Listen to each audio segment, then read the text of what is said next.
наши соседи, ближайшие соседи.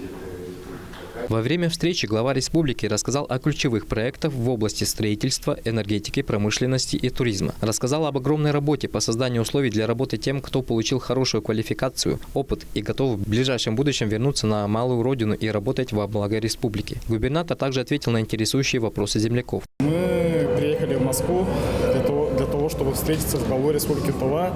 Хочу сказать то, что было очень круто. Хочу сказать то, что было очень интересно по поводу вопросов самому главе Республики Тыва Владиславу Тавриштаевичу. Главе задавали вопросы касаемо различных сфер жизнедеятельности. К примеру, молодой человек спросил о судьбе тувинского языка, какие работы ведутся, чтобы его сохранить. На что глава Тывы рассказал о целой стратегии сохранения и развития тувинского языка на следующие 10 лет, которая недавно была утверждена на региональном уровне.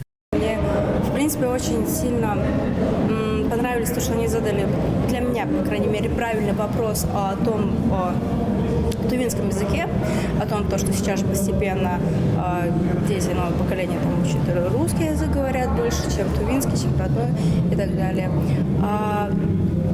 В принципе, все прошло хорошо, все прошло прекрасно, и я получила заочно, даже не задавая вопросов, ответ на свой вопрос.